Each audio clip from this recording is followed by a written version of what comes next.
ओम शांति। ओम शांति। ओम शांति।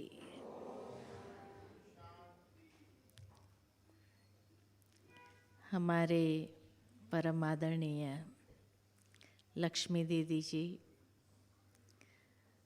जो विशेष सेवा में तत्पर है, पंजाब जोन में सोनीपत को भी संभालते हैं, हांसी जोन को भी संभालते हैं और बाबा की सेवा में सदा तत्पर है। जहाँ भी बुलावा होता है तो सबसे बड़ी विशेषता हमने उनकी देखी, हाँ जी का पाठ, हाँ जी करके निमंत्रण दे करके बुलाया। तो बहुत बहुत धन्यवाद दीदी जी का।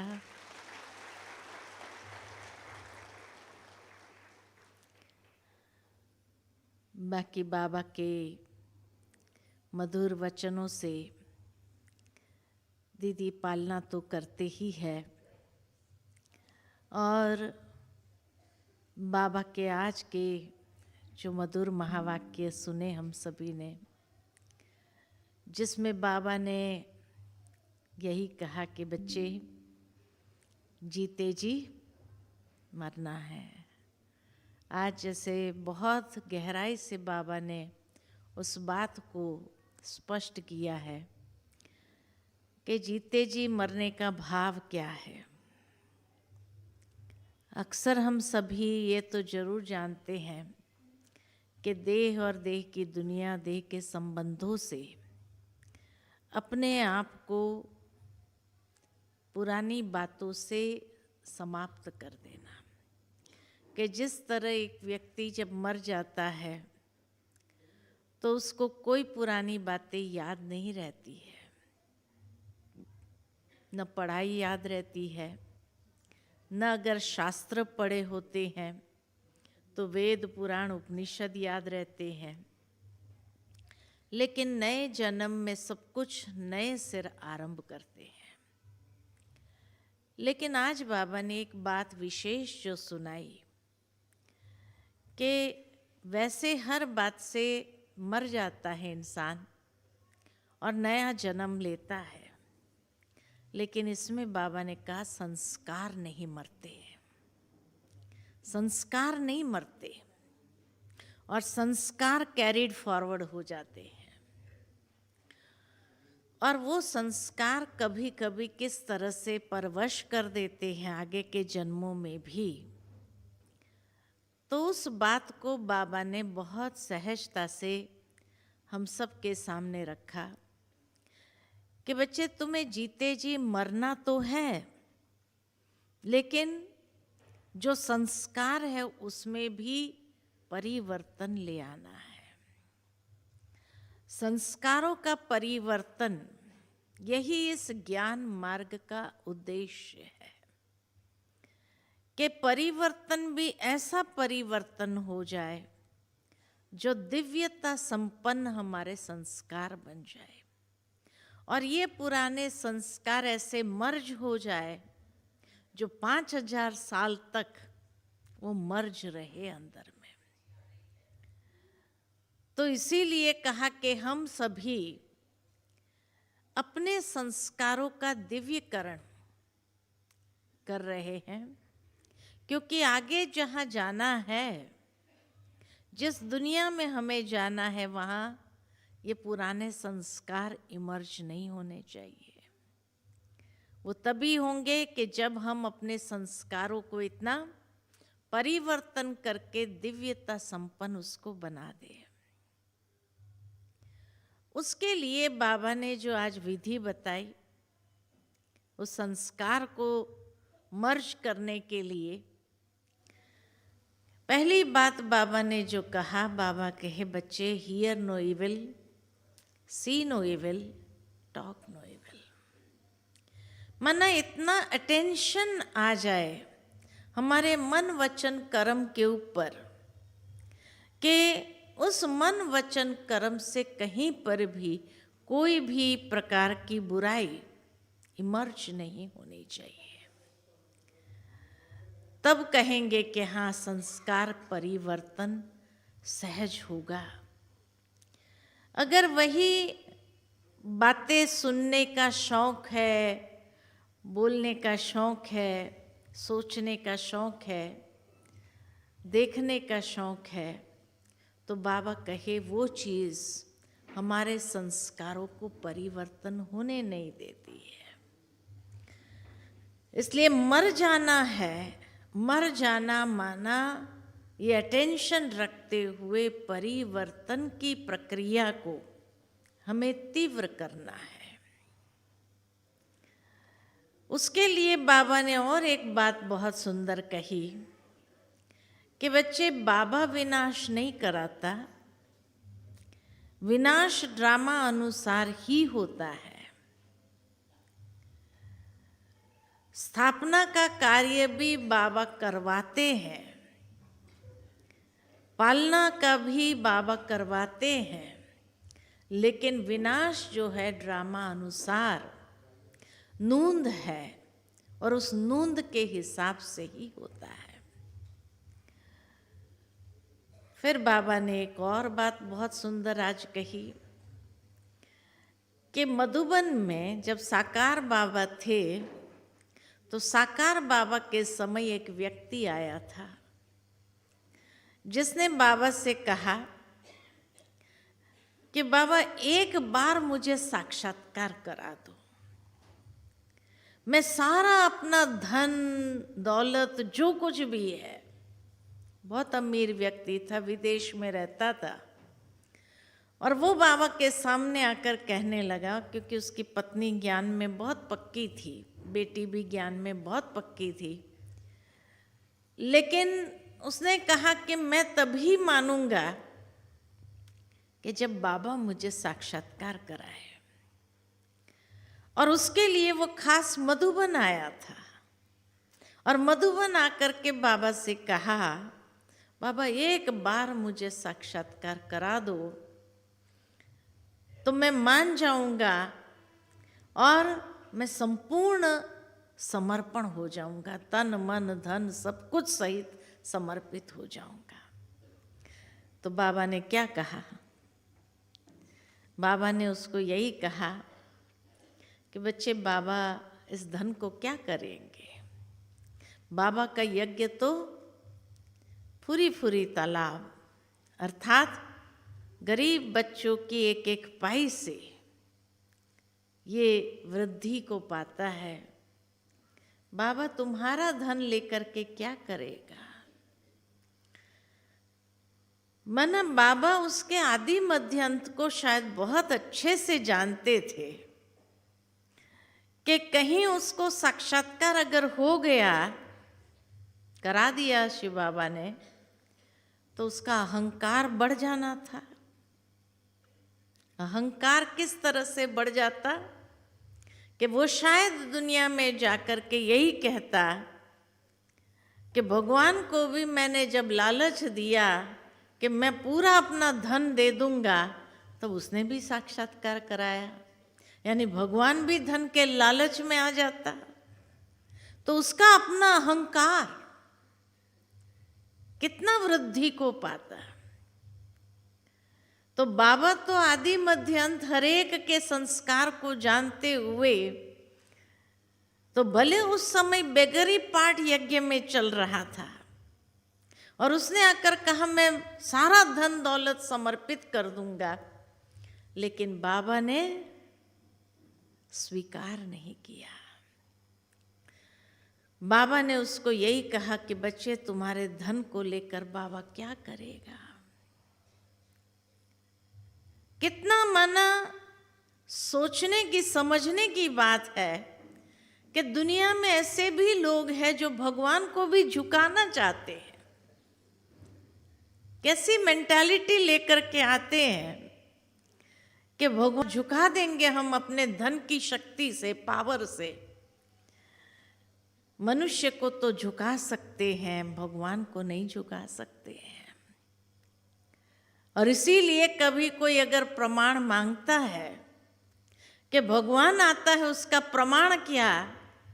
तो भगवान कभी भी किसी के भी प्रभाव में नहीं आता है। ये 100% प्रैक्टिकल देखने वाली चीज़ है कि भगवान कभी किसी के प्रभाव में नहीं आया, चाहे उसके धन के प्रभाव में हो, साधन सुविधा के प्रभाव में हो, बाबा नहीं आता है। और बाबा ने यही कहा, यहाँ तो बूंद बूंद से तालाब भरता है। एक एक पाई जो लोग सफल करते हैं उसको भगवान विश्व की बादशाही देने के लिए बंधा हुआ है। बाकी सारा धन समर्पित करके भी क्या करेगा, है ना? बूंद बूंद से तालाब बनता है। तो जब सोचते हैं तो महसूस होता है कि देखो कलयुग के मनुष्य भी कैसे होते हैं। कलयुग में भगवान को भी लालच देने में क्या पीछे नहीं हटते, है ना?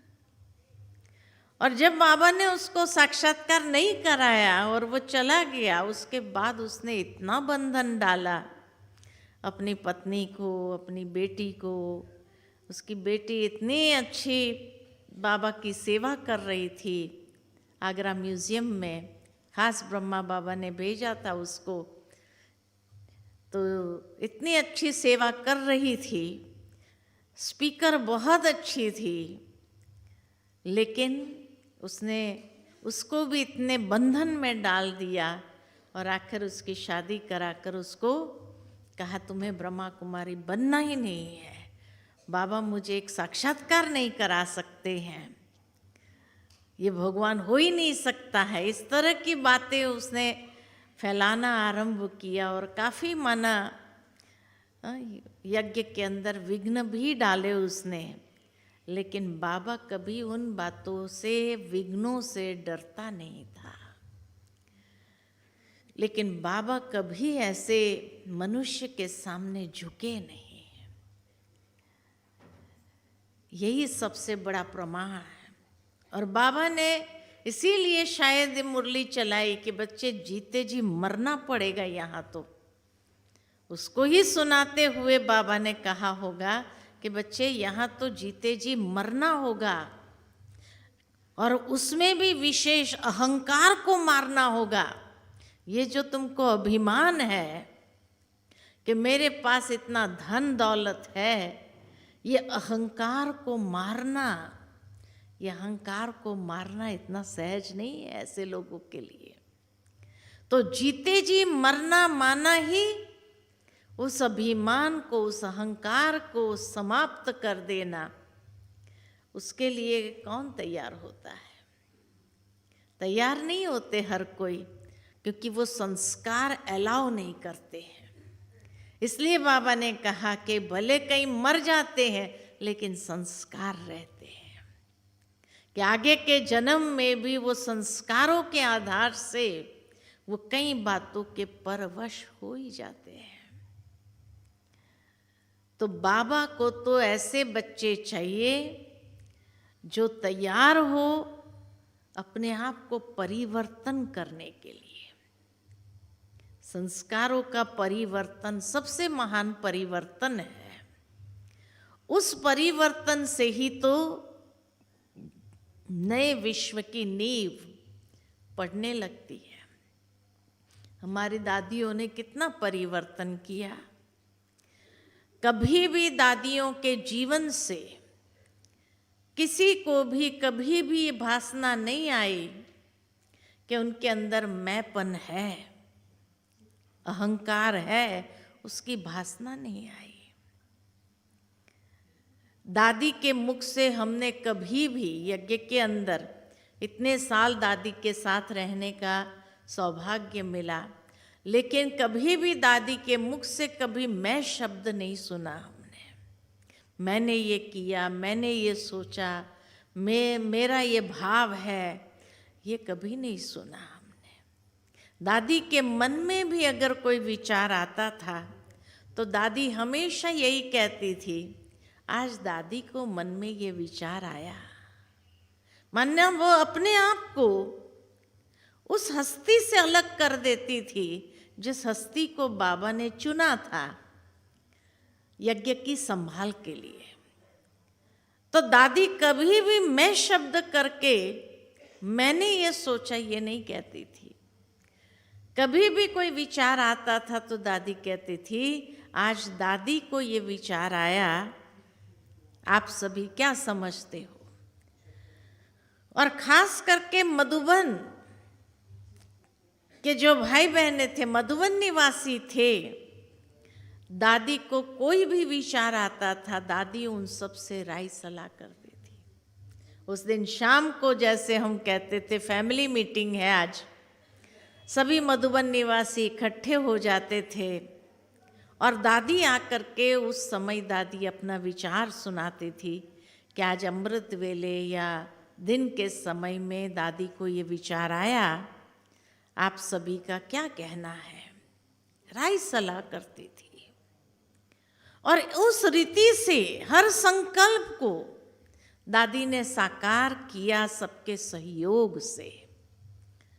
कभी अपनी अथॉरिटी को यूज नहीं किया कि भाई मैं यज्ञ की इंचार्ज हूं इसलिए आपको ऐसा ही करना होगा, ऐसा ही चलना होगा।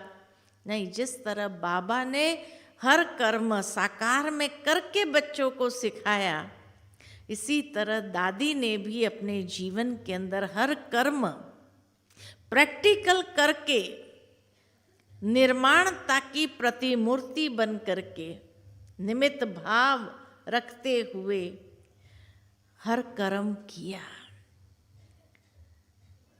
तो जैसे बाबा कई बार बच्चों को सुनाते हैं कि मम्मा का भी यही स्लोगन था, हुक्म ही हुक्म चलाए रहा है।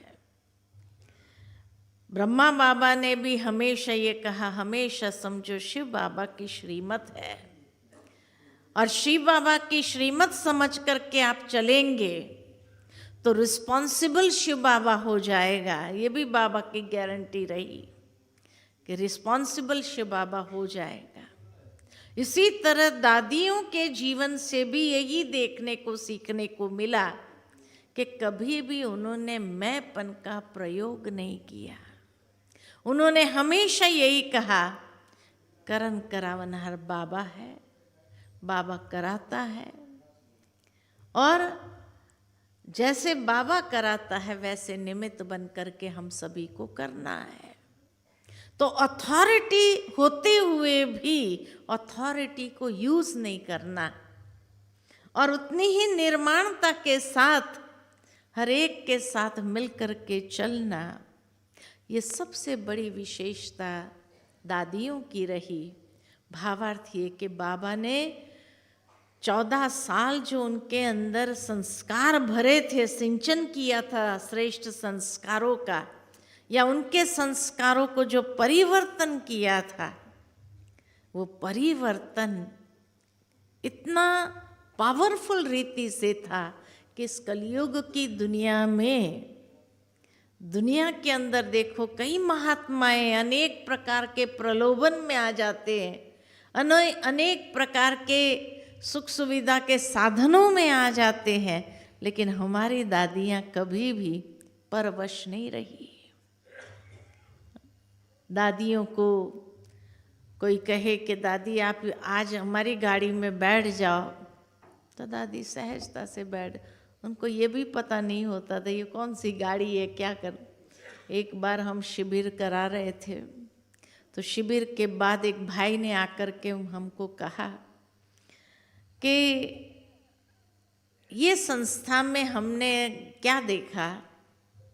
तो उसने कहा कि जब हम ये संस्था में आए, जब से यहाँ मधुबन में आए हैं शिविर के लिए, नया नया था भाई, तो उसने कहा हमने यही देखा कि यहाँ त्याग नहीं है।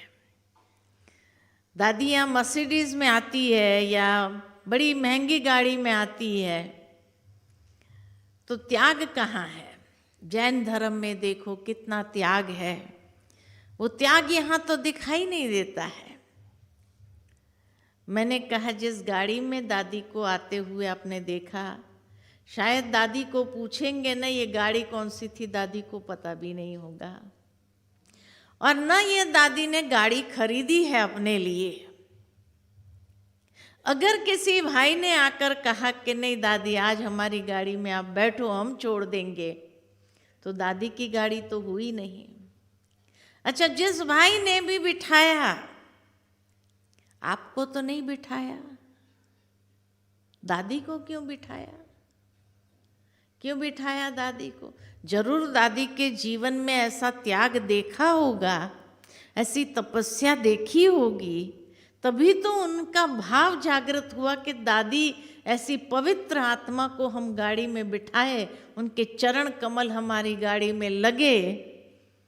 ये भाव जागृत हुआ ना। आपके प्रति क्यों नहीं जागृत हुआ किसी का भाव आज तक? दादी के प्रति क्यों जागृत हुआ?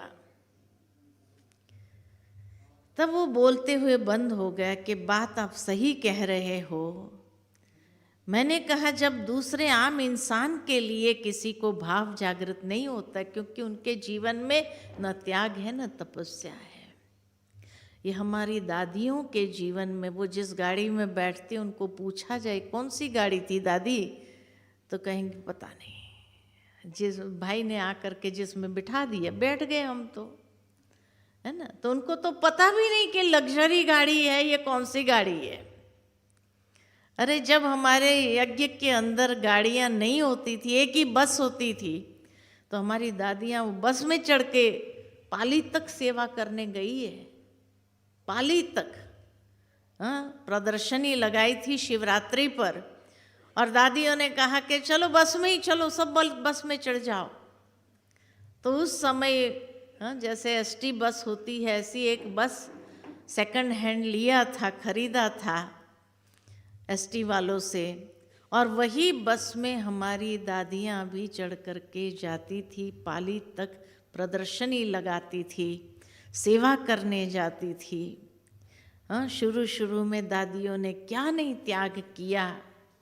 गंगा तट पर बैठ कर के लोगों को ज्ञान सुनाती थी। तो इन लोगों का त्याग और जो तपस्या थी उसको तो हमने देखा नहीं इन आँखों से, क्योंकि हम बहुत बाद में आए।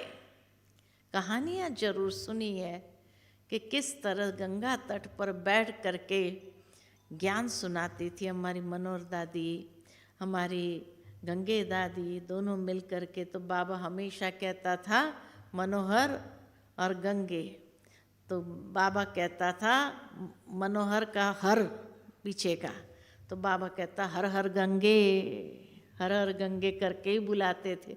दोनों बहनें बाबा की खूब सेवा करती थी। कहाँ ये मंदिर में एक कोने में बाहर में सो जाती थी। पंडित जी से पूछा, भाई हमारे पास सेंटर तो है नहीं, हम यहाँ बाहर आंगन में सो सकते हैं? तो वहीं सो जाती थी, एक चटाई बिछाती थी और सो जाती थी दोनों दादियाँ। और दिन में जा कर के गंगा तट पर बैठ कर के सबको ज्ञान सुनाती थी।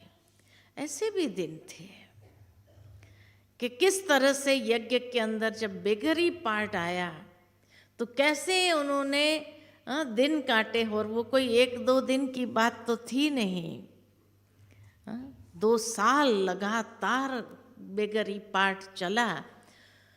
तो उस समय भी दादियों ने किस तरह से खुशी खुशी से सेवा किया, खुशी खुशी से इस जीवन के अंदर आगे बढ़ते रहे, बाबा की श्रीमत का पालन करते रहे। भले आज हम कहते हैं कि वो बेगरी पार्ट भी बाबा के एक प्रकार से ड्रामा के अंदर परीक्षा थी बहुत बड़ी, क्योंकि ये दादियाँ भी कोई साधारण घर से तो थी नहीं, सभी बड़े घरों से थी। उस समय सिंध में उनके पिता जो है विदेश में बिजनेस करने जाते थे, ऐसे बड़े घर की ये बहनें थी।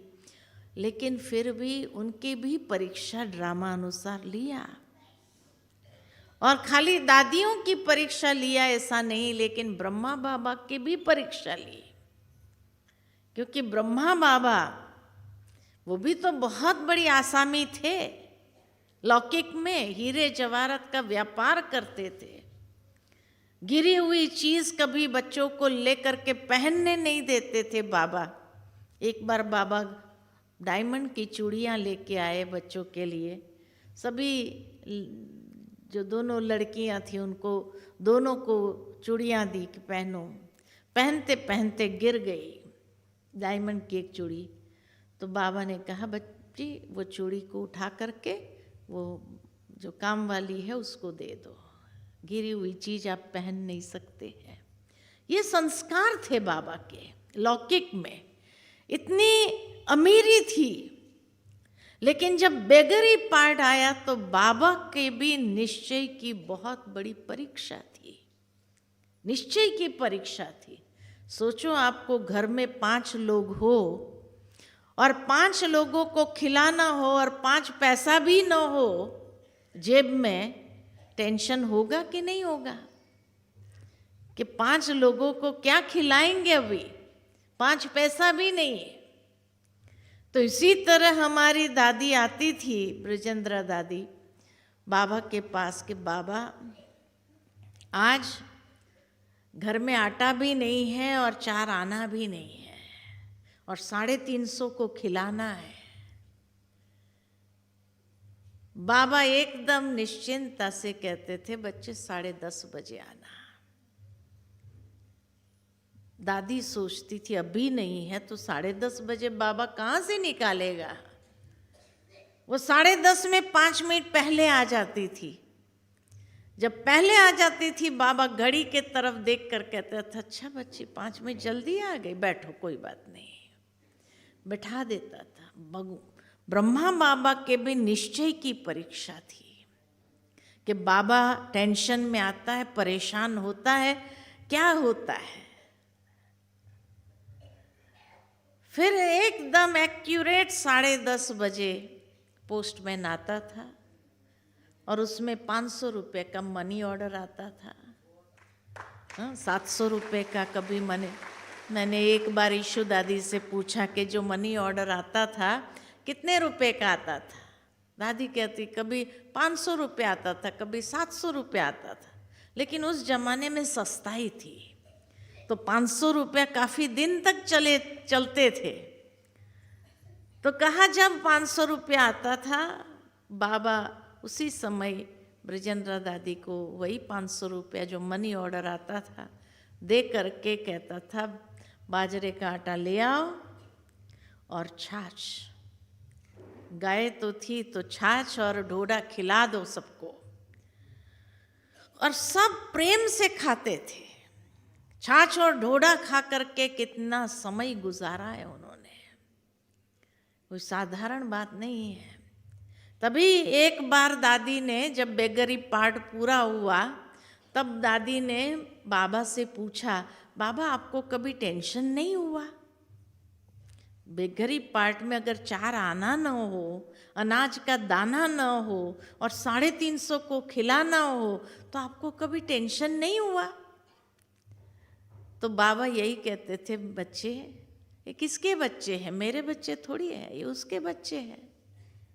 और यज्ञ के अंदर सबसे पहला भोग किसको लगता है, शिव बाबा को भोग लगता है। जिस दिन वो भूखा रहेगा हम सब भूखे रहेंगे। और ये तो भक्ति मार्ग में भी नहीं हुआ कि भगवान कभी भूखा रहे, वो तो भाव का भूखा है। तो जब भाव से हम ढोडा छाछ भी भगवान को ऑफर करते थे, वो स्वीकार करता था तो हम सभी, इसलिए कहा जाता है कि भगवान भूखा उठाता है सुलाता नहीं है। तो उसके बच्चे हैं, ये तो बच्चे की जिम्मेवारी उसकी है या मेरी है। ब्रह्मा बाबा के निश्चय की परीक्षा देखो और निश्चय के बोल देखो कि कभी बाबा ने ये नहीं कहा मेरे बच्चे हैं मैं क्या करूं, उसके बच्चे हैं। और वो भूखा रहेगा तो ये सब रहेंगे, हम सब रहेंगे। लेकिन भगवान भक्ति में भी भूखा नहीं रहा तो कैसे रहता, ये तो साक्षात संगम पर उसके बच्चे हैं, है ना। फिर बाबा को पूछा बाबा वो 500 रुपये कौन बेचता था, क्योंकि बाबा को तो मालूम होगा कौन बेचता था। तो बाबा कितना सहजता से कहते थे, बाबा कहते थे रावण की कैद में एक मंदोदरी है जो राम की गुप्त सहाय कर रही है। और सचमुच राम के सहाय करने वाली, बाबा कहते थे रावण, क्योंकि 6 पुरुष थे घर में जो उसके ऊपर नज़र बना के रखते थे कहीं ये पैसा भेजती तो नहीं है, क्योंकि डाउट तो था उनको बॉम्बे में कि भाई कहीं ना कहीं ये पैसा भेजती होंगी। तो उनको खर्च करने के लिए, घर खर्च करने के लिए जो देते थे तो गिन करके देते थे, ताकि 1 रुपया भी बचना नहीं चाहिए। तो गिनती करके देते थे, भाई इतनी की सब्जी आती, इतना ये होता है, इतना ये, तो गिनती करके देते थे ताकि 1 रुपया बचा न सके। और वो 6 लोगों का पहरा, परिवार का 6 जो उनके घर के बड़े थे उनका पहरा था उसके ऊपर कि कभी गुप्त रीति से भी वो भेज न सके। ऐसे गिनती के पैसे मिलने में भी वो 500 रुपया बचा लेती थी, सोचो। और 500 रुपया बचा करके बाबा को गुप्त रीति से भेज देती थी मनी ऑर्डर के रूप में। सोचो, भगवान भी उसका ऋणी नहीं होगा। हाँ, भगवान उसका ऋणी नहीं होगा। इसलिए बाबा कहता था रावण की कैद में एक मंदोदरी है। हाँ, रावण के जो कैद थी सीता जिसमें थी, तो एक तरफ मेघनाथ था, एक तरफ सारे बड़े बड़े थे ना, तो रावण की कैद में कोई कम थोड़ी थे। तो ऐसे बड़े बड़े थे 6 लोग परिवार के जो उसके ऊपर नज़र बना के रखते थे। लेकिन उसमें से भी अगर वो 500 रुपये बाबा के यज्ञ में भेज देती थी हर महीने, कभी 500 कभी 700, जितना बचा सकती थी उतना भेज देती थी। जब वो 6 घर के बड़े सब शरीर छोड़ दिया, उसके बाद ये मंदोदरी जो थी उसने बाबा को पत्र लिखा, मैं एक बार मधुबन आना चाहती हूँ। बाबा को जब उसने कहा मैं मधुबन आ रही हूँ बाबा के बेहद घर में, सोचो उस समय बाबा कैसा स्वागत किया होगा उसका। बाबा ने कहा अरे बहुत बड़े घर की है, जसलोक हॉस्पिटल जिसका आज है, उस बड़े घर की वो बहू थी। तो जब वो आई तो बाबा ने कहा, उस समय यज्ञ के अंदर तो वो जो मधुबन का भी जो हिस्सा है, बीच का जो आंगन वाला हिस्सा है, तो उसी समय वो मिला था बहुत सस्ताई में, क्योंकि जो रेंट पर राजाओं के महल थे वो तो भर नहीं सकते थे।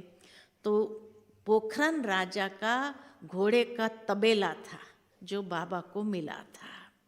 तो वो तबेला था, तो उसमें ही एक बाबा का कमरा बना दिया और एक बाबा की झोपड़ी बनाई। वहाँ ही झोपड़ी, वो कच्ची झोपड़ी होती थी, अभी तो पक्की बना दिया, लेकिन उस जमाने में तो कच्ची झोपड़ी होती थी। और इधर वो तबेले जो थे उसके तो हॉल बना दिए जहाँ दादियाँ सोती थी। तो बाबा ने कहा कि इतने बड़े घर की वो आ रही है, कोई भी कमरा नहीं था उस समय, खाली एक कमरा बड़ी दादी जी का ऑपरेशन हुआ था, उसके लिए दादी का कमरा बनाया था, हिस्ट्री हॉल के लग करके जो कमरा है वही बनाया था उस समय बाबा ने। तो फिर बाबा ने कहा बाबा अपना कमरा खाली करके हॉल में जाएगा सोने के लिए, लेकिन ये कमरा जो है उसको दो। तब बड़ी दादी ने कहा नहीं बाबा आप क्यों खाली करेंगे, मैं हॉल में चली जाऊंगी सभी बहनों के साथ, ये कमरा आप उसको दे दो। वो 2 रात खाली रुकी थी, लेकिन 2 रात के लिए भी जैसे बाबा ने इतनी खातिरी किया उसकी, जिसने आई वेल पर यज्ञ को डूबने नहीं दिया। हाँ, जिसने यज्ञ को, क्योंकि हर एक ने समझा था अभी इनका बेगरी पार्ट चालू हुआ, माना अभी ये संस्था खत्म हो गई, लेकिन भगवान जहाँ बैठा हो परीक्षा तो वो जरूर लेगा हर एक के निश्चय की, लेकिन डूबने थोड़ी देगा। तो इसीलिए जो है इतनी खातिरी बाबा ने उसकी किया था। और जैसे भगवान भी उसका ऋणी हो गया था कि उसने समय पर आई वेल पर यज्ञ को चलाया, मदद किया, 500 रुपया भेज करके भी। तो कितना उसको रिटर्न में भाग्य मिलेगा, सोचो तो सही। इतना बाबा के जैसे प्यार के वो बच्चे अधिकारी थे, और इसीलिए बाबा ने उसको इतने सालों में जो मधुबन नहीं आ सकी, खाली एक बार आई, तो इतना उसका सम्मान किया, इतनी उसकी खातिरी की। तभी बाबा कई बार कहते हैं माताओं में वो आदत होती है, बचा करके क्या करती है, हाँ, यज्ञ में सहयोग कर देती है। और उसी बूंद बूंद से तो ये तालाब भरता है, उसी बूंद बूंद से, है ना। तो इसीलिए बाबा के भी निश्चय की परीक्षा थी, तो दादियों के भी निश्चय की परीक्षा थी। तो ये परीक्षा हर एक के सामने आती है। कई बार कई लोग सोचते हैं हमारे सामने बहुत परीक्षाएं आती है, बाबा मम्मा के सामने क्या परीक्षाएं होंगी। बाबा मम्मा के सामने भी बहुत परीक्षाएं है। उस समय के अंदर अपने तरीके की परीक्षाएं थी, लेकिन परीक्षा किसको नहीं देनी पड़ती है, बस परीक्षा में पास होना। ये बाबा हमें सिखाता है कि जब आप जीते जी मर जाएंगे, तब जाकर के परीक्षा में, हर परीक्षा में पास होना आसान हो जाएगा। और उसमें भी विशेष करके अहंकार से मरना, अहंकार को मारना भी है और उससे मरना भी है, खत्म कर देना है उसको उभरने नहीं देना है। तब कहेंगे कि हाँ जीते जी मर गए। तो पुरानी बातों से, पुराने आदतों से, पुराने भावों से अपने आप को समाप्त कर देना। तो आज की बाबा की मुरली इतनी गहराई वाली थी। साथ ही साथ एक तरफ मरना है, दूसरी ओर तपस्या की अग्नि को तेज करना है। कैसे करेंगे तपस्या की अग्नि को तेज? तो बाबा कहते हैं एक है योग, योग करते हैं ना हम सभी, एक है योग, दूसरी है तपस्या। दोनों में क्या अंतर है?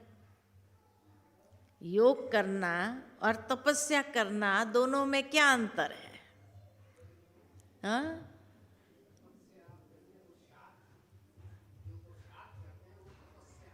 हाँ,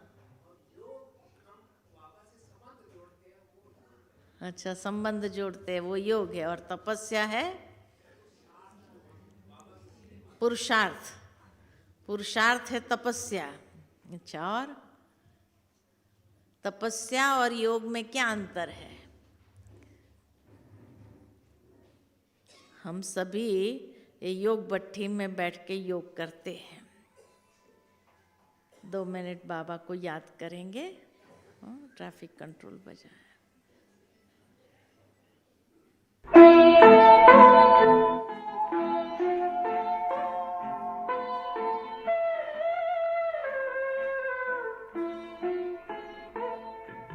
शिव पिता को अब याद करो, मुक्ति धाम तुम्हें जाना है। अपने सुकर्मों के बल पर ही सतयुग में तुमको आना है। शिव पिता को अब याद करो।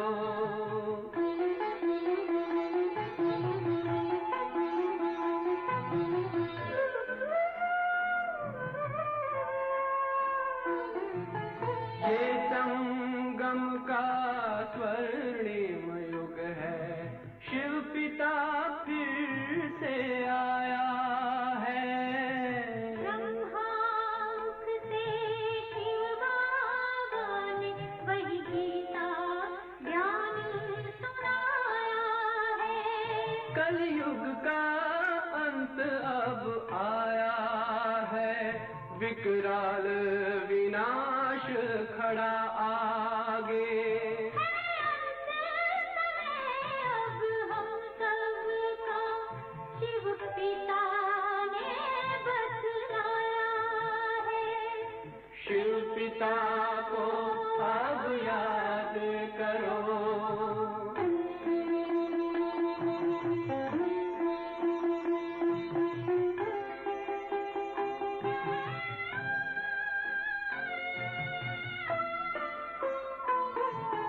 पांडव शिव शक्ति सेना की रणभेरी अब फिर बजती है। शिव बाबा के ज्ञान से फिर माया को मार भगाना है। शिव पिता को अब याद करो। सतयुग में तुमको आना है। शिव पिता को अब याद करो। मुक्ति धाम तुम्हें जाना है। अपने सुकर्मों के बल पर ही सतयुग में अब तुम्हें आना है।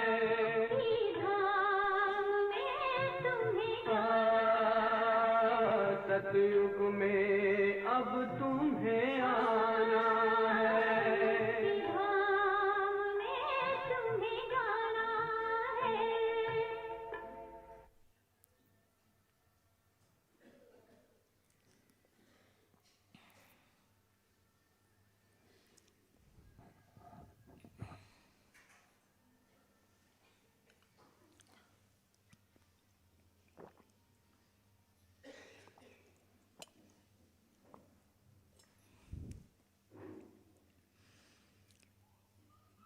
तो एक है तपस्या, एक है योग।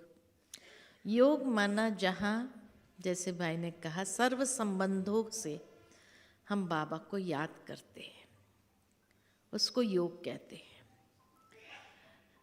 लेकिन तपस्या एक जीवन है, ये हमारा जीवन तपस्या है कि जहाँ हर वक्त पुरुषार्थ की गति हमारी बढ़ रही है। हर वक्त हम बाबा की लगन में अपनी लगन की अगन को तेज कर रहे हैं, या दूसरे शब्द में कहे तो चारों सब्जेक्ट, योग एक सब्जेक्ट है लेकिन तपस्या माना चारों सब्जेक्ट पर जो पुरुषार्थ है, जिसके आधार से हमारा जीवन बनता है, ये है तपस्या। तपस्या के लिए जैसे बाबा हमेशा कहते हैं, त्याग, तपस्या और सेवा, तीनों को साथ में लेते हैं बाबा। सच्ची तपस्या तभी संभव है जब त्याग हो। कौन सा त्याग? कोई स्थूल का त्याग नहीं कि भाई मैंने सोफा छोड़ करके नीचे बैठ करके मैं प्रवचन करने लगा, ये त्याग नहीं है। हाँ, इसमें आसक्ति नहीं होनी चाहिए। है तो यूज करो, नहीं है तो नीचे भी बैठ सकते हैं, उसमें कोई ये नहीं है, हमें देह अभिमान नहीं होता। लेकिन जो बाबा ने हम बच्चों को त्याग बताया, वो बहुत सूक्ष्म स्तर का त्याग बताया, और वह है मैंपन का त्याग। जो मैं सारा दिन जो लोग करते हैं, उस मैंपन का त्याग करना है। बाबा की जो अव्यक्त मुरली हम संडे संडे सुनते हैं, उसमें भी बाबा ने कहा, मैंपन का त्याग करके हर जगह आप ये कहो बाबा करता है, बाबा कराता है, बाबा बाबा निकले हर समय मुख से। दुनिया के अंदर देखो, हर जगह हर एक व्यक्ति मैं कितनी बार प्रयोग करता है उस मैं शब्द का? अहंकार वाला मैं का प्रयोग कितनी बार होता है? तो उस मैं को मिटा करके जहां हम बाबा मैं हो जाते हैं, ये है त्याग, सूक्ष्म स्तर का त्याग, लेकिन बहुत ऊंचा त्याग है। तो मैंपन का त्याग, मेरेपन का जहां त्याग है, वो यथार्थ त्याग है। चीज वस्तुओं का त्याग करना, आज अगर मैं माइक का त्याग करके जोर जोर से चिल्लाऊं, शायद पीछे वाले सुन भी ना पाए, समझ भी ना पाए, तो वो त्याग का क्या अर्थ? कि जहां मुझे लोग, अगर मैं कोई अच्छी बात कह रही हूं वो भी अगर पीछे तक सुन नहीं पाए, तो ऐसे त्याग का उसका प्रयोग करो। ये साधन है, साधन का प्रयोग करो, लेकिन ये मेरा है, ये मेरेपन का भाव उसमें से निकल जाए। तो मैंपन का भाव और मेरेपन का भाव जहां से समाप्त करते हैं, वो है सच्चा त्याग। आसक्ति न हो, है ना, मैं का अभिमान न हो। इसीलिए बाबा हमेशा 3 स्टेज उसकी भी, मैं की भी बताते हैं। एक है अहंकार का मैं, वो तो बाबा के बनते ही हमारा मेजॉरिटी का छूट गया है। लेकिन दूसरा है अभिमान।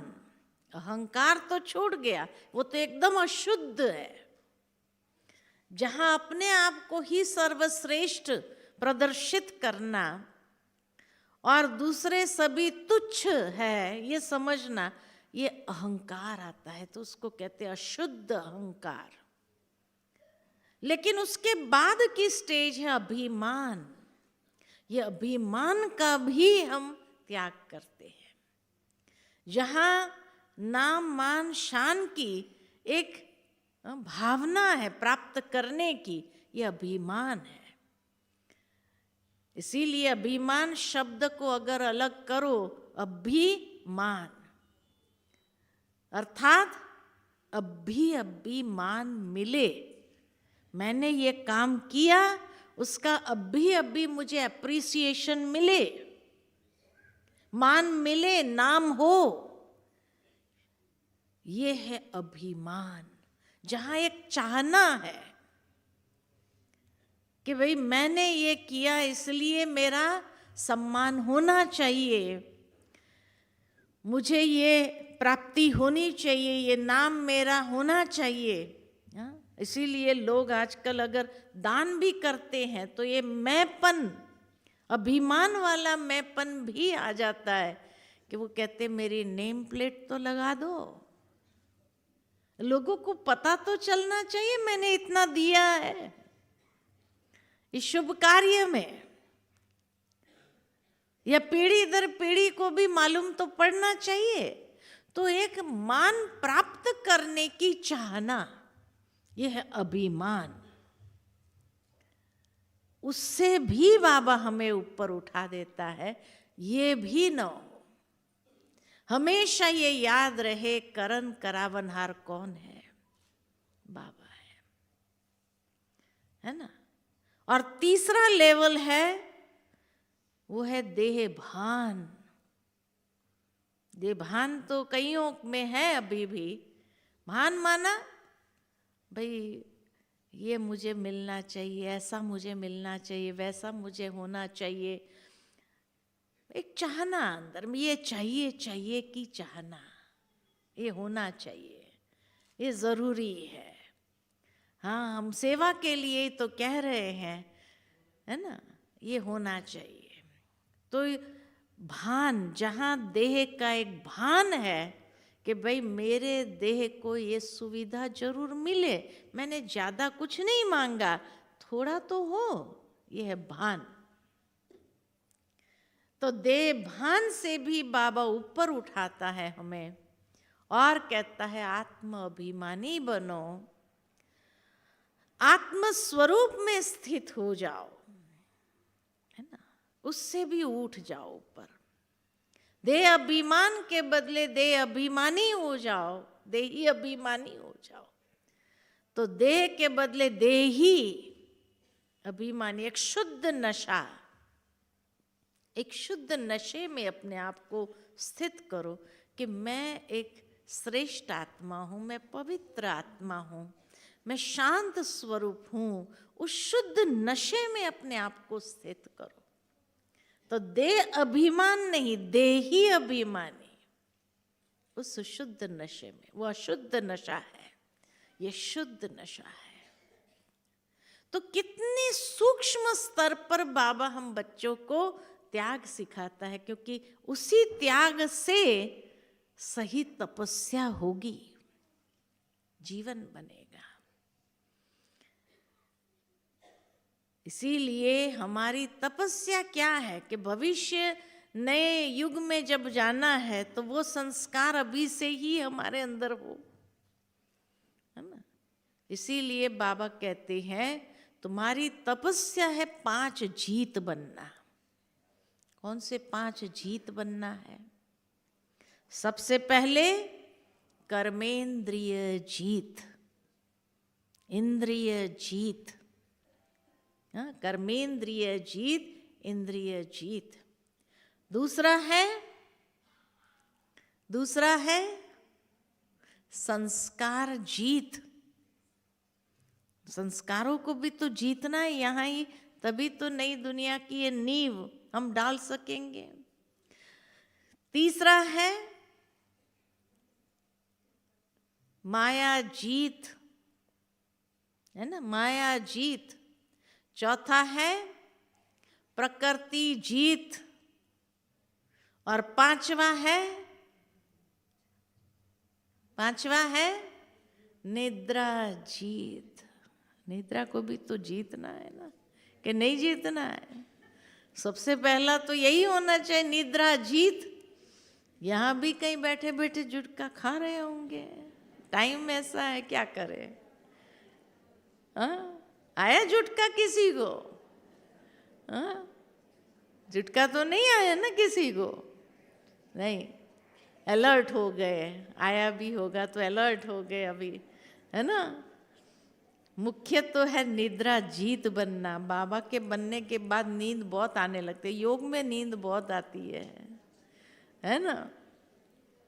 बाबा ने इतना हम बच्चों को निश्चिंत कर दिया। दुनिया के लोगों को नींद नहीं आती है, गोलियां आती है, डॉक्टर साहब के पास जाएंगे डॉक्टर साहब नींद नहीं आती, गोली दो, है ना। और बाबा के बच्चों शिकायत है नींद बहुत आती है, नींद बहुत आती है। यहाँ बैठे बैठे योग में भी नींद आ जाती है, क्या करें? इतना बाबा हमें निश्चिंत कर देता है, हल्का कर देता है, सारा बोझ उठा लेता है। सारा बोझ ही समाप्त हो गए, हल्के हो गए तो क्या होगा? फिर तो नींद आ जाएगी, है ना।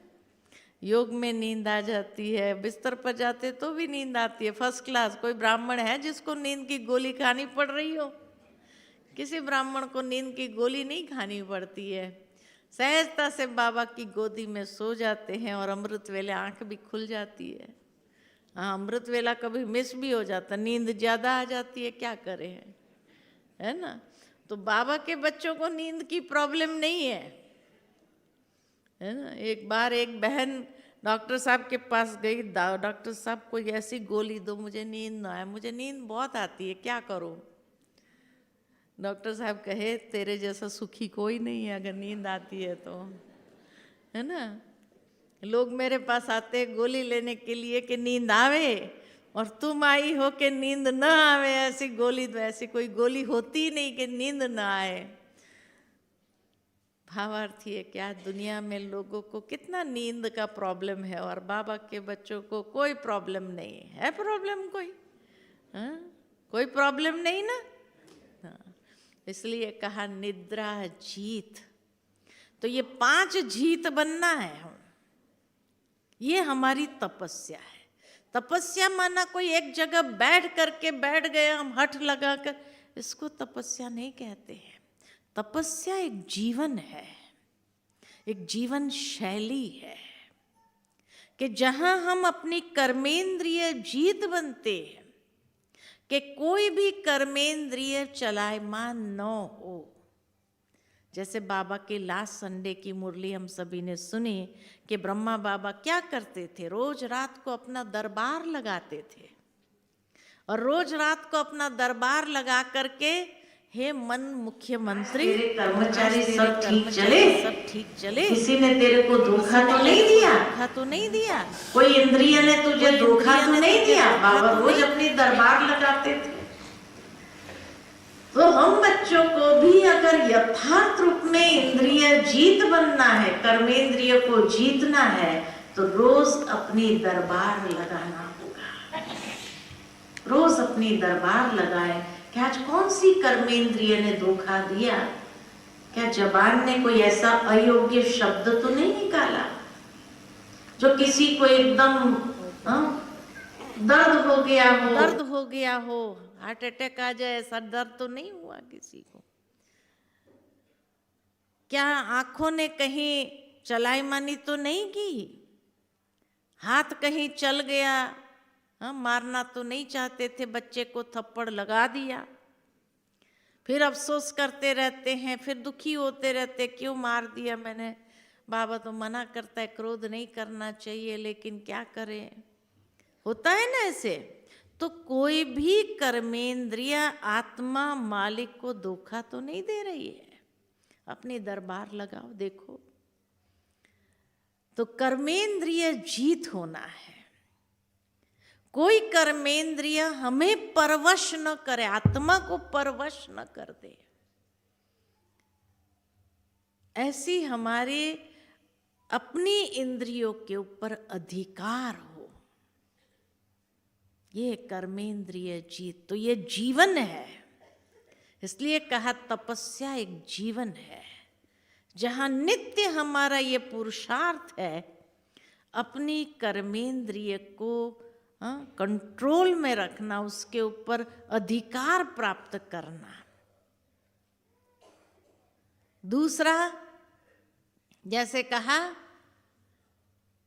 संस्कार जीत, जो कहा ना बाबा ने आज, संस्कार मरते नहीं है। तो संस्कार जब मरते नहीं, तो संस्कार को परिवर्तन करना है, मरते नहीं है ये। भले अग्नि संस्कार करके आएंगे, फिर भी संस्कार आत्मा के साथ जाते ही है, और दूसरे जन्म में भी वो संस्कार दिखाई देते हैं, है ना। छोटे बच्चों के अंदर से ही दिखाई देते हैं कि वो उसके कौन से ऐसे लक्षण हैं। तभी तो पहले के जमाने में लोग क्या कहते थे, पुत्र के लक्षण कहाँ से दिखाई देते हैं, झूले में ही दिखाई देते हैं। भावार्थ ये कि लक्षण कैसे बने, उसके लक्षण कैसे बने, वो पास्ट संस्कार से वो लक्षण दिखाई दे रहे हैं, इसलिए का संस्कार मरते नहीं। तब बाबा हम बच्चों को कहते, बच्चे संस्कार परिवर्तन करो। योग के माध्यम से या हमारी निरंतर तपस्या के माध्यम से हम संस्कारों में दिव्यकरण करते हुए, नवीनीकरण करते हुए उसका परिवर्तन करते हैं। ये हमारी तपस्या है, संस्कार को परिवर्तन करना।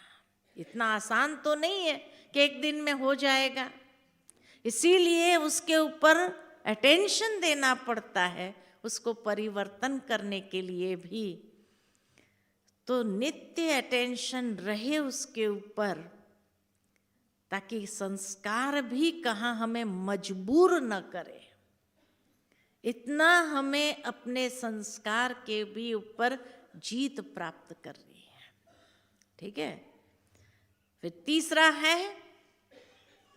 तीसरा है माया जीत। माया किसको कहा जाता है, माया किसको कहा जाता है, 5 विकारों को। तो रावण किसको कहा जाता है, 10 विकारों को। हाँ? तो माया और रावण एक ही है या अलग है? एक ही है, एक ही है। माया और रावण एक ही है या अलग है? क्या कहेंगे? सोच के जवाब दो।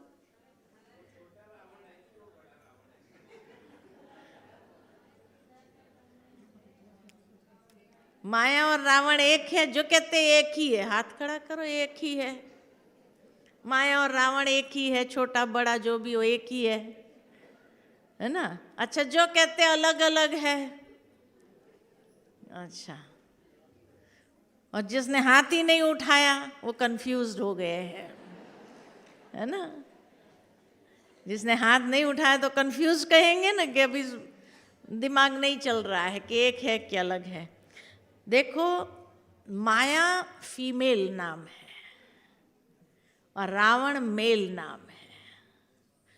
तो मेल फीमेल अलग अलग होते हैं। अच्छा, माया पहले आती है, रावण पहले आता है? माया पहले आती है।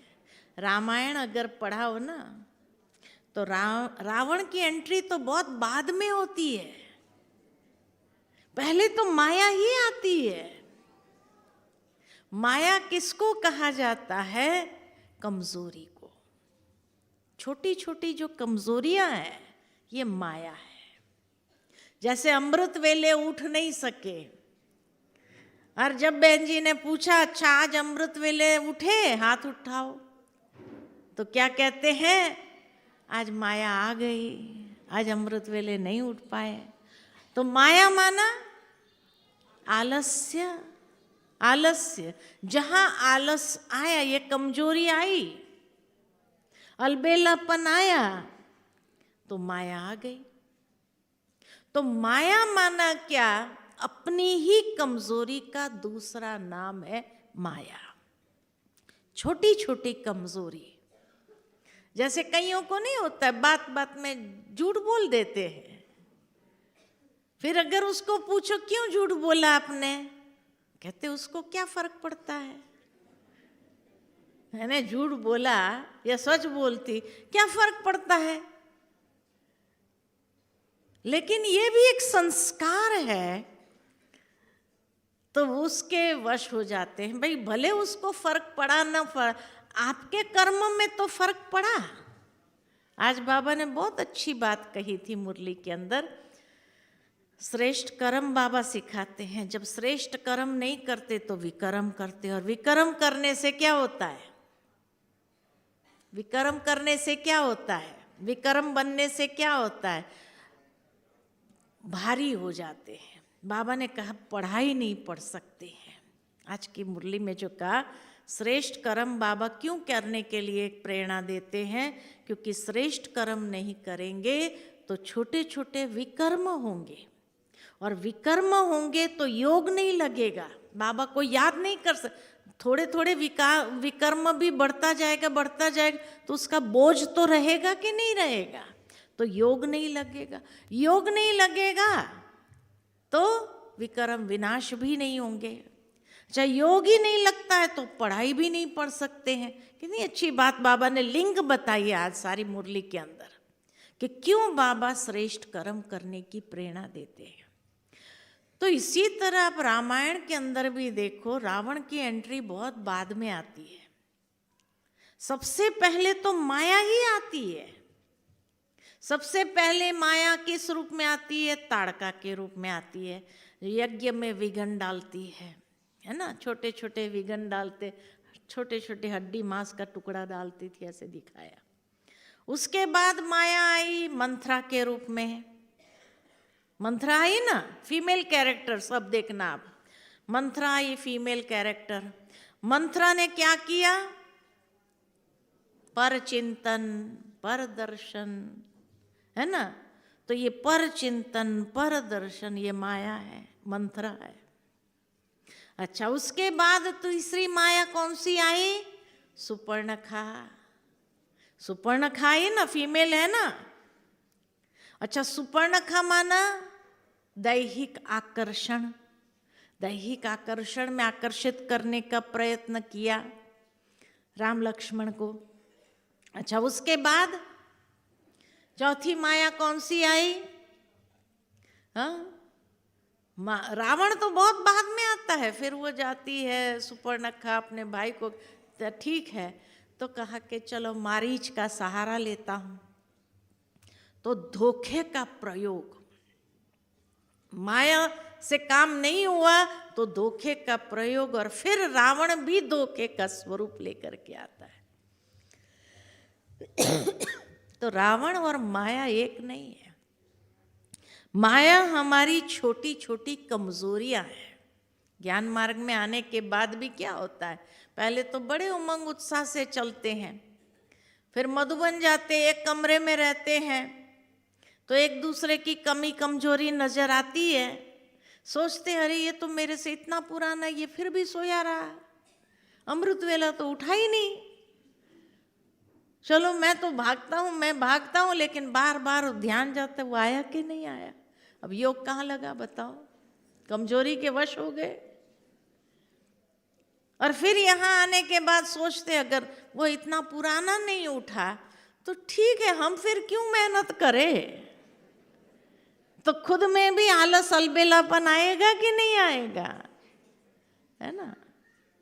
तो जहाँ, और फिर आलस अलबेलापन तो आएगा ही आएगा, लेकिन दूसरों को भी सुनाएगा, अरे पता है आपको हम मधुबन गए, वो पुराना, वो योग में नहीं गया, मुरली क्लास में नहीं गया, सोया रहा, ये हाल है उसका, देखो अभी वो किस लिए सोया, उसकी तबीयत ठीक है नहीं ठीक है, क्या हुआ, ये पूछने का जानने का तो आपने प्रयत्न नहीं किया। तो पर चिंतन हुआ कि नहीं हुआ, माया आई कि नहीं आई, आती है, बड़े गुप्त रूप में आती है ये छोटी छोटी कमजोरियां भी। तो जब बड़े गुप्त रूप में आती है, लेकिन हमारी खुशी तो गायब करेगी, हमारे श्रेष्ठ कर्म से तो हमें दूर करेगी, जो बाबा ने हमें श्रेष्ठ कर्म सिखाया उससे तो दूर करती है ना। तो इसीलिए माया जीत, रावण को जीतना आसान है, बड़े बड़े विकार को छोड़ना आसान है। हाँ, बाबा का बनते ही बाबा ने जब कहा बच्चे काम महाशत्रु है, पवित्र बनो, तो काम विकार को छोड़ना मुश्किल नहीं लगा, पवित्र बनना आसान लगा हमारे लिए। अहंकार को छोड़ना मुश्किल नहीं लगा, ये समझ लिया ये अशुद्धि है एक प्रकार से, इसको छोड़ो। लेकिन जो छोटी छोटी कमजोरियां हैं ना, ये छोड़ना मुश्किल लगता है। इसीलिए अटेंशन उसी पर, तभी कहा रावण जीत नहीं कहा, माया जीत कहा। माया को जीतना बड़ा मुश्किल है, क्योंकि ये छोटी छोटी कमजोरियां कैसे आ जाती है पता ही नहीं चलता है, और जब तक पता चले तब तक तो कितने विक्रम बना देती है वो। इसलिए माया जीत। फिर चौथा है प्रकृति जीत। बाह्य प्रकृति को भी जीतना है, लेकिन उससे पहले आंतरिक प्रकृति, स्वभाव।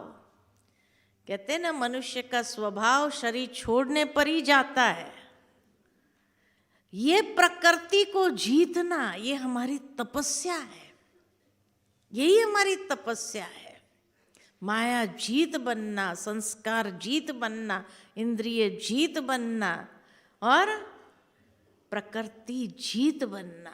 जब अंदर की प्रकृति पर जीत पाई तो बाहर की प्रकृति अपने आप दासी बन जाएगी, दासी बनेगी। पहले अंदर की प्रकृति जीत तो बने, है ना, ये हमारी तपस्या है। और पांचवा है निद्रा जीत, है ना। निद्रा को जीतना माना आलस अलबेलापन को जीतना बड़ा कठिन होता है। तो इसीलिए निरंतर तपस्या से ही इसको जीत सकते हैं। इतना योग बल अंदर में जमा करने की आवश्यकता है, तब जाकर के उसके ऊपर जीत प्राप्त कर सकते हैं। इतना योग बल चाहिए, और तब जाकर के ये 5 जीत बने तो भविष्य दुनिया में जाने की नींव हमारी मजबूत हो गई। बाबा की लास्ट संडे की मुरली में बाबा ने कहा, कई बच्चे पूछते हैं बाबा हम राजा बनेंगे, हाँ प्रजा बनेंगे, शाहूकार प्रजा में जाएंगे, दास दासी बनेंगे, चांडाल बनेंगे, क्या बनेंगे? हमको अपना स्वरूप का साक्षात्कार तो कराओ। तो बाबा ने क्या कहा, जानना है तो अपनी धारणाओं से समझ लो कितना जीत बने। इसलिए बाबा साकार मुरली में भी कई बार कहते हैं, जहाँ जीत वहाँ जन्म। जहाँ जहाँ जीत प्राप्त की, ये पांचों बातों पर जितना जितना जीत प्राप्त की उसी अनुसार जन्म। जहाँ जीत वहाँ जन्म। सहजता से पता चलता है कहाँ जाने वाले हैं, हाँ कौन से स्टेटस को प्राप्त करने वाले हैं, इस तपस्या से मालूम पड़ सकता है। तो जहाँ जीत वहाँ जन्म, ठीक है। तो इसीलिए मर जीवा बनना, जीते जी मरना किसको कहा जाता है, और मरने के बाद फिर क्या करना है परिवर्तन के लिए। तो ये 5 जीत जितना हम अपने ऊपर प्राप्त करेंगे, तो जहाँ जीत वहाँ जन्म भविष्य में अवश्य होगा ही, ठीक है। अच्छा, ओम शांति।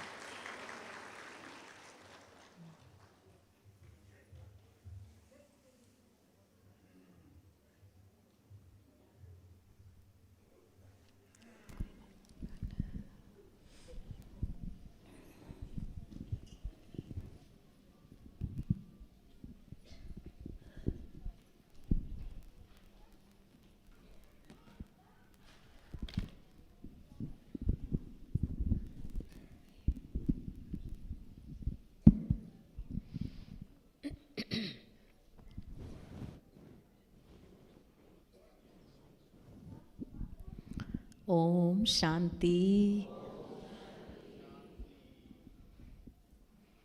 उषा दीदी जी ने सारे ज्ञान का, पुरुषार्थ का, तपस्या का, योग का, सबका निचोड़ दे दिया हम सबको।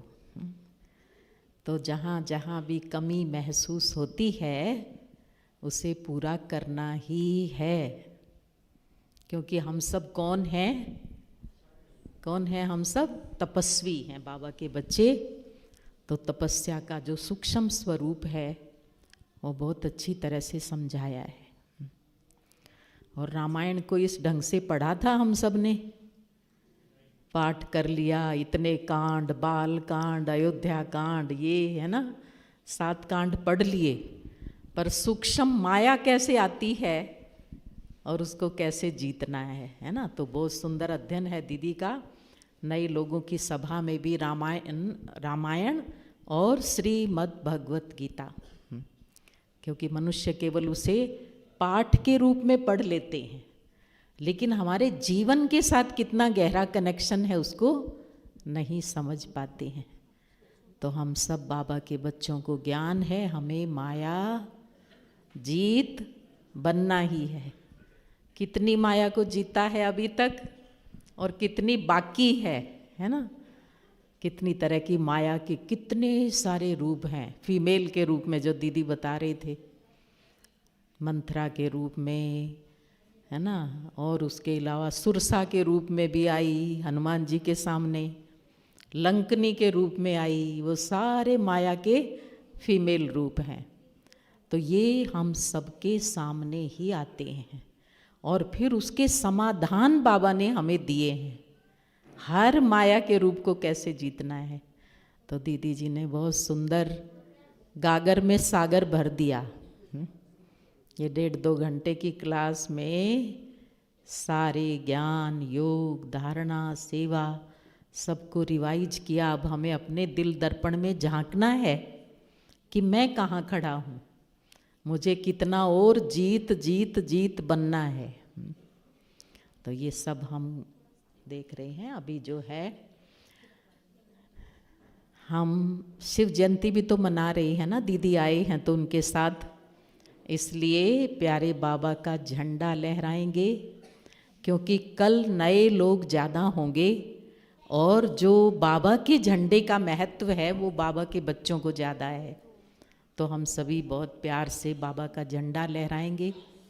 उसके बाद फिर सबको बाबा के घर का भोग प्रसाद टोली मिलेगी और छोटी छोटी गिफ्ट भी मिलेगी। उधर जा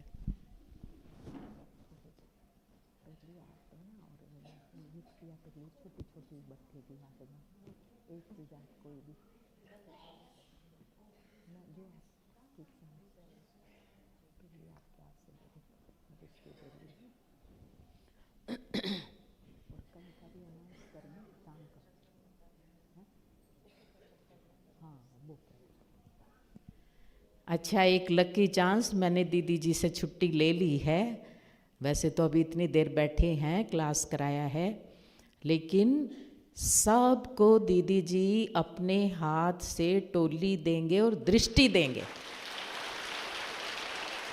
ब्राह्मणों को टोली और दृष्टि मिल जाए तो निहाल हो जाते हैं, है ना।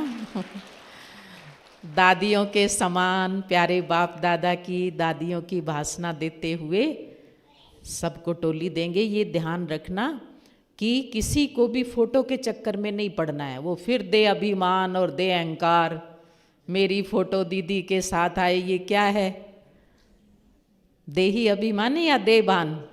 उससे मुक्त होके सब लाइन से आएंगे, यहाँ नीचे से टोली लेंगे और एक छोटी सी यादगार स्मृति जो है ना, आप सबको बाबा के घर से छोटा सा गिफ्ट कहो, सौगात कहो, भट्ठी है ना, दीदी आए हैं तो कुछ ना कुछ हमें वो भी मिलना चाहिए, हैं, तो वो हम सब लेंगे।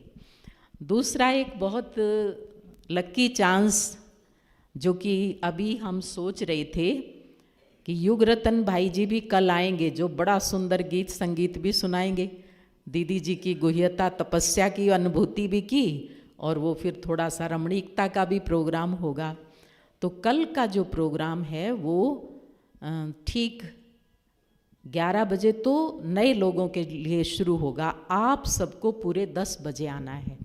तो 10 से 11 बजे तक थोड़ा अपना जो भाई आएंगे युग रतन भाई, वो अपना अनुभव भी सुनाएंगे और बहुत सुंदर इंटरनेशनल वो गायक हैं बड़े अच्छे, उनके हम बाबा के प्यारे प्यारे गीत सुनेंगे। तो वो प्रोग्राम रहेगा और 11 से 1 बजे तक फिर नए लोगों के लिए प्रोग्राम है। आप सबको ये ध्यान रखना है कि 3 लाइन छोड़ के ही बैठना है, बार बार कहना ना पड़े। अपने जितने भी के भाई बहने हैं आगे की 3 लाइन पूरी यहाँ से वहाँ छोड़नी है। जो नए गेस्ट जिनको हम विशेष रूप से आमंत्रित कर रहे हैं, ये केवल उनके लिए है। जो अपने को बीके नहीं समझता वही आगे आने की कोशिश करना। कौन कौन बीके हैं बाबा के बच्चे, हाथ खड़े करो। तो 3 लाइन पीछे बैठना है, ठीक है। घर में मेहमान आएंगे ना, उनको पहले स्थान देना है। तो ये सबको ध्यान रखना है, किसी को कहना ना पड़े। बार बार हम आपको कहें जी पीछे बैठो, पीछे अच्छा नहीं लगता। दूसरा एक लक्की चांस ये है, वो भी हमने उषा दीदी जी से छुट्टी ले ली है, कि कल आप सबको ज्ञान योग की भी भाषणा मिलेगी और जो पब्लिक फंक्शन है वो भी हम अटेंड करेंगे। तो 10 से 1 बजे तो वो आपको करना ही है। उसके बाद फिर क्योंकि जो आस पास से आते हैं उपसेवा केंद्र गीता पाठशाला के भाई बहने, तो वो दोबारा नहीं आ सकते हैं। लेकिन जो हाँसी के हैं लोकल भाई बहने और कोई नज़दीक हैं गांव से भी आ सकते हैं, तो भले आएँ। तो शाम को हम सोचते हैं 5:30 से 7:30 बजे तक हम विशेष योग भट्ठी करें, जिसमें पहले पूरा सुन लो, जिसमें 5:30 से 6:30 युग रतन 5 से 6 युग रतन भाई जी के गीत और उनकी भी क्लास थोड़ी सी होगी। और फिर 6 से 7 7:30 तक उषा दीदी जी कराएंगे। 6 से 7 क्लास कराएंगे और फिर विशेष मेडिटेशन कराएंगे। शाम के टाइम योग तपस्या है, तो ये भी एक तपस्या का ही अंग। पहले तपस्या को समझा है ना हमने, तभी हम अच्छी तरह से करेंगे। तो वो कल शाम को रखें। अगर सभी शाम को आएंगे तो रखेंगे। हाथ खड़ा करो अब, हाँसी वाले तो सब, ठीक है, तो शाम के टाइम ये भी रखेंगे, ये एक्स्ट्रा चांस है सबके लिए। और अभी हम 3 मिनट बाबा की याद में बैठते हैं, फिर हम बाबा का झंडा लहराएंगे और फिर सबको टोली मिलेगी। ओम शांति।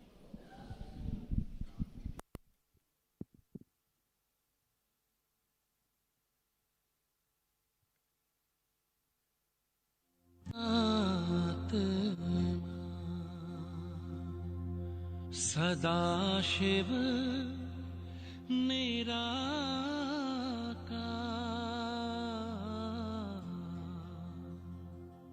ओ आनंद के सागर, तेरी महिमा अपरंपार।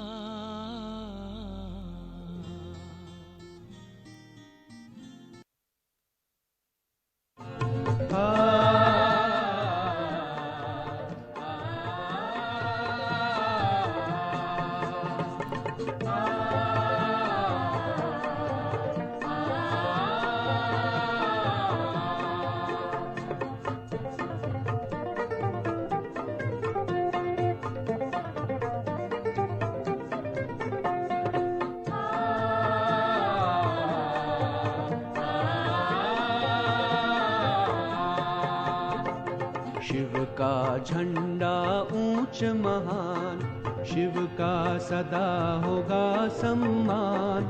सर्व का पिता वो शिव भगवान, शिव का ज्ञान करे कल्याण। शिव का झंडा सभी बाबा के बच्चे अपने अपने स्थान पर खड़े हो जाएंगे। सर्व का पिता वो शिव भगवान, शिव का ज्ञान करे कल्याण। शिव का झंडा ऊंच महान। थोड़े थोड़े हाथ में सब ले लो उधर का।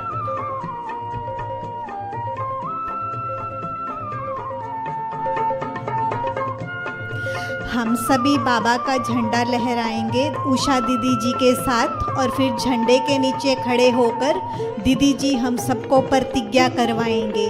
और इस बार 2025 की प्रतिज्ञा को हम स्मृति स्वरूप होकर के सभी को एक करे जो, वो यह झंडा नारा है। इस पर निशान जो सभी को त्रिमूर्ति शिव सबका सहारा है। सब झंडों को एक करे जो, वो ये झंडा नारा है।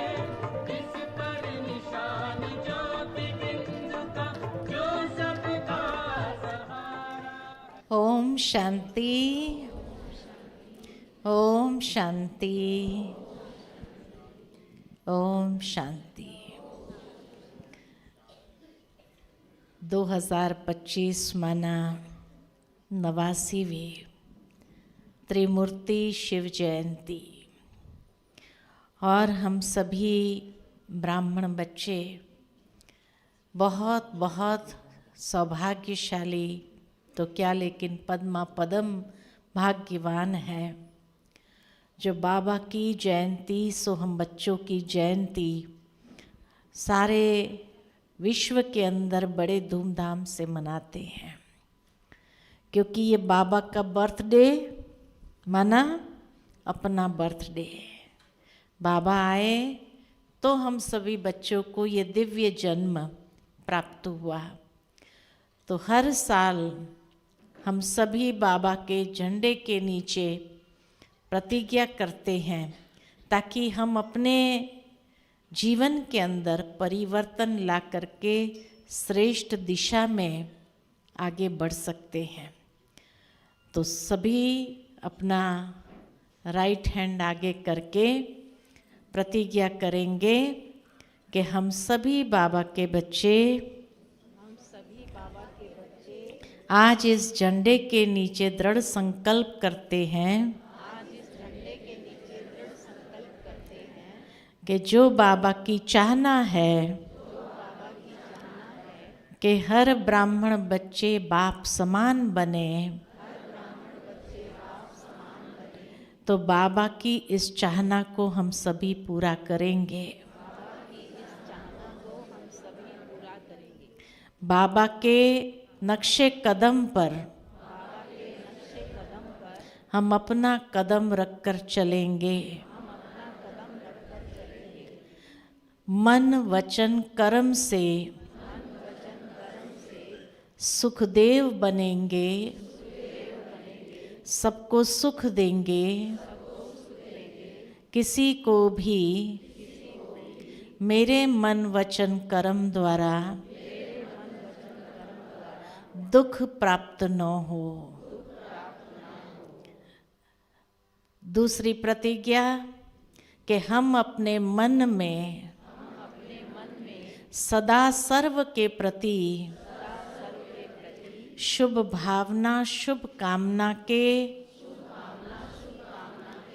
तरंग को प्रवाहित करेंगे। तीसरी प्रतिज्ञा कि हम सभी ब्राह्मण बच्चे अपने जीवन को श्रेष्ठ और सुंदर दिशा की ओर आगे बढ़ाने के लिए अपनी धारणाओं को श्रेष्ठ बनाएंगे। विशेषकर हमारे खान पान की धारणा को और मजबूत करेंगे। हमारे संग का बहुत संभाल करेंगे। कभी संग में आकर के कोई भी प्रकार से पर चिंतन, पर दर्शन, पर मत के प्रभाव में नहीं आएंगे। लेकिन बाबा जैसे कहते हैं कि पर उपकारी बनो तो तीनों पर सहजता से कट जाएंगे।